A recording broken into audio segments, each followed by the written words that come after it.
Dans cette vidéo, nous allons exercer un petit peu les notions de monôme, de coefficient, partie littérale et degré.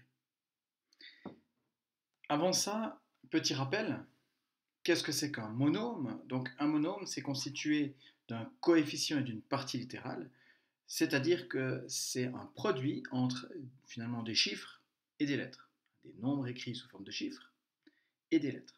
Par exemple, allez, moins 3,2 x puissance 2 y puissance 4. Voici un monôme.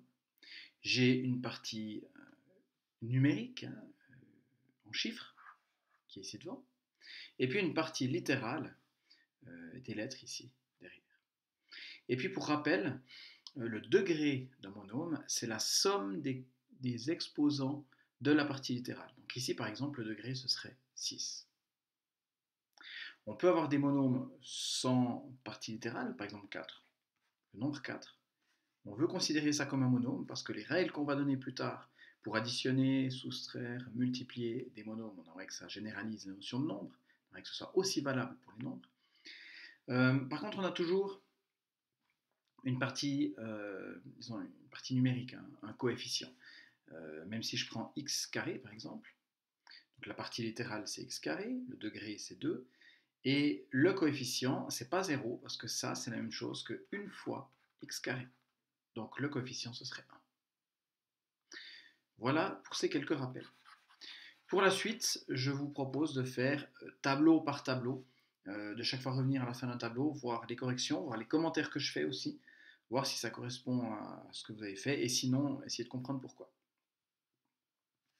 Alors, premier tableau, on considère tout d'abord le monôme moins 5x, donc le coefficient, alors qui a un signe moins ou pas, hein, que ce soit positif ou négatif, le coefficient ici c'est moins 5. La partie littérale, c'est x. Et puis le degré, alors ici c'est x puissance, même si ce n'est pas écrit, c'est x puissance 1. Donc le degré vaut 1. Deuxième exemple, 2z puissance 3. Le coefficient 2, il n'y a pas vraiment de difficulté. Partie littérale z puissance 3. Et degré, ici l'exposant 3.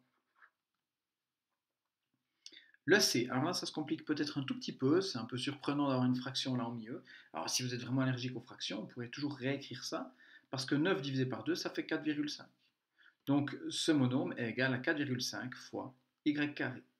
Donc le coefficient du coup, alors c'est 9 demi si vous n'êtes pas allergique aux fractions, ou sinon 4,5, c'est équivalent. Partie littérale y carré et degré 2. Le suivant, eh bien justement, on a un exemple de nombre, hein, de monôme où on n'a pas de partie littérale. Donc le coefficient, ça n'a pas de souci, c'est 0,5. Et puis la partie littérale, on va dire qu'il n'y en a pas. Et donc le degré, alors par contre attention, le degré il y en a toujours un, dès le moment où j'ai un monôme il y a un degré, mais ici c'est 0. Donc attention à bien voir la différence entre la partie littérale qui peut ne pas exister, comme je l'ai mis ici, et puis le degré qui vaut 0.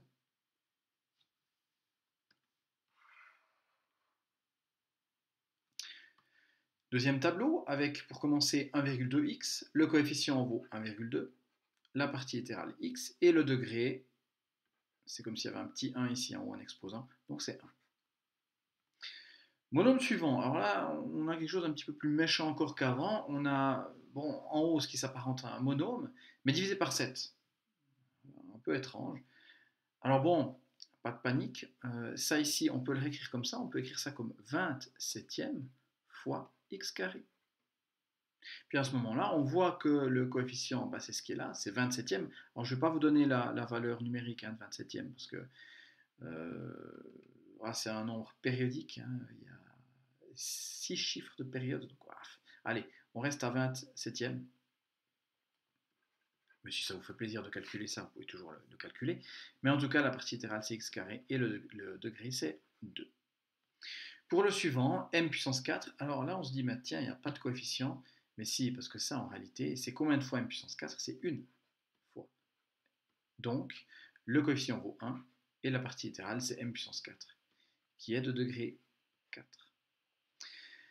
Le suivant, alors ça c'est un exemple qui souvent vous embête beaucoup, à cause du signe moins, il n'y a pas de coefficient, mais il y a un moins. Alors est-ce que le moins il va dans la partie littérale? Est-ce qu'il y a un coefficient? Comment ça se passe? Bon, ce qui est sûr c'est que le P il est dans la partie littérale, ça on est assez vite convaincu.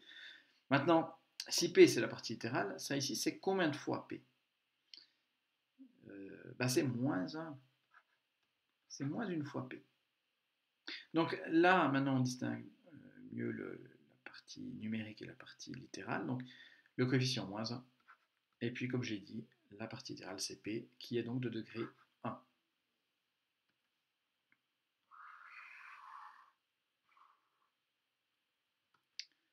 Tableau suivant, premier exemple, 4x carré y. Alors bon, la partie littérale est assez compliquée, mais coefficient 4, partie littérale, donc x carré y.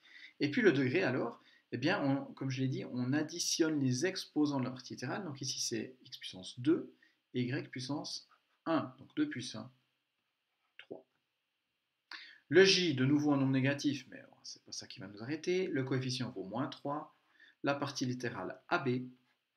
Et puis le degré, comme c'est a puissance 1 et b puissance 1, le degré vaut 2. Exemple suivant. De nouveau un exemple où on a une fraction. Décidément, on aime bien vous embêter avec ça. Alors de nouveau, pas de panique. Soit vous voyez ça comme une demi BH, soit vous dites carrément, ah ok, mais bon, une demi c'est 0,5, donc ça donne 0,5 BH. Il n'y a vraiment pas de quoi paniquer. Oui, c'est une division, mais on se souvient qu'une division, c'est une multiplication finalement. Divisé par un nombre, c'est multiplié par son inverse. Donc tant qu'ici en bas on a des nombres, on arrive à transformer ça, il n'y a pas de souci. Donc bref, le coefficient, alors si vous n'êtes pas allergique aux fractions, toujours 1,5 ou sinon 0,5. La partie littérale, ça c'est le truc qui ne nous posait pas trop de problème, c'est BH. Et le degré 2, puisque c'est B puissance 1, H puissance 1. Le L, alors de nouveau, un monôme où on n'a pas de coefficient apparent, mais en réalité, alors la partie littérale c'est x, y, z, donc le degré 3, jusque là tout va bien. Et puis alors c'est combien de fois x, y, z? C'est une fois. Donc le coefficient vaut 1. Dernier tableau, si je prends x carré, x, y carré, pardon, même chose, hein, alors la partie littérale on la trouve rapidement, le degré aussi, et puis pour ce qui est du coefficient, on se dit que c'est une fois tout ça. Donc coefficient vaut 1. Le n, troisième, facile, coefficient 3, partie littérale m, et puis comme c'est m puissance 1, le degré vaut 1. Alors ici, quelque chose d'un petit peu plus particulier, un monôme tout rond, j'ai appelé O, le monôme 0. Bon, alors déjà ce qui est clair, c'est qu'il n'y a pas de partie littérale, donc le degré vaut 0. Jusque-là, tout va bien. Maintenant, que vaut le coefficient? Alors le coefficient, on pourrait se dire, ouais, mais c'est une fois rien, hein, une fois aucune partie littérale, donc le coefficient vaut 1. Non, parce que si le coefficient valait 1, mon monôme, ce serait le monôme 1, justement. Donc ici, c'est vraiment 0, donc le coefficient vaut 0. Le dernier est 10BA, bon, on a fait plus dur que ça, hein, le coefficient c'est 10, la partie littérale c'est BA, et le degré, 1 plus 1, 2. Voilà. Attention, il y a une petite question ici en bas. On se demande, parmi tous ces monômes, y en a-t-il qui sont semblables? Alors attention, qu'est-ce que ça veut dire des monômes semblables? Des monômes semblables, c'est des monômes qui ont la même partie littérale.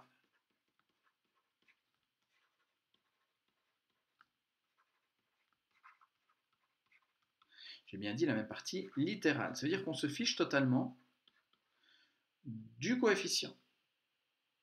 Donc par exemple, 5x carré, ce serait semblable, je vais le mettre avec une petite vaguelette comme ça, ce serait semblable par exemple moins 2x carré. Ils ont la même partie littérale, c'est chaque fois x carré. Voilà, c'est tout. Alors pourquoi se poser cette question? Parce que les monômes semblables, c'est quelque chose qui va nous intéresser quand on apprendra un petit peu plus tard à additionner et soustraire des monômes. Donc voilà, c'est pour ça. Ça a un intérêt, donc il nous donne un petit nom. Alors voyons parmi tous ces monômes qu'on a dans ces 4 petits tableaux ici, lesquels sont semblables, s'il y en a. Alors, si je regarde le premier, donc en fait finalement tout ce qui m'intéresse, puisque c'est la même partie littérale qui m'intéresse, c'est la ligne du milieu ici, partie littérale. Donc si je regarde le A, sa partie littérale c'est x, est-ce que j'ai un autre monôme dont la partie littérale vaut x? Ben oui, le E. Donc c'est à dire que le A et le E sont semblables. Voilà, pas égaux, mais semblables. Bon, on verra comme j'ai dit à quoi ça sert plus tard.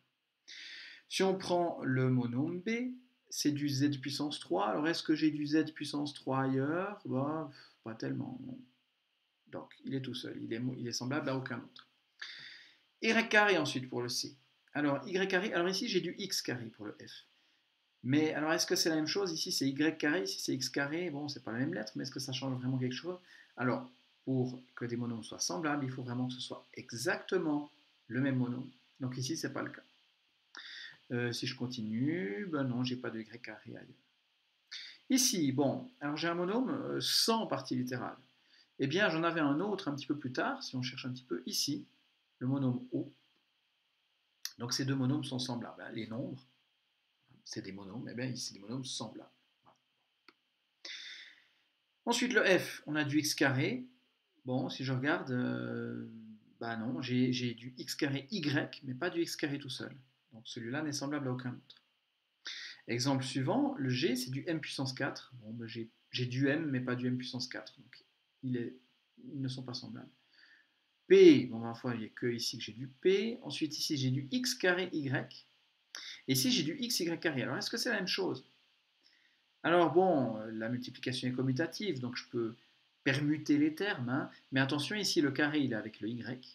Alors que ici, en haut, le carré, il est avec x. Donc, ce n'est pas la même chose. Donc, ils ne sont pas semblables.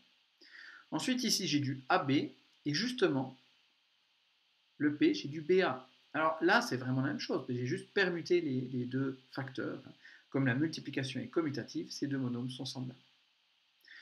Ensuite, j'ai du BH, mais j'en ai pas ailleurs. J'ai du XYZ, du XY carré, du M.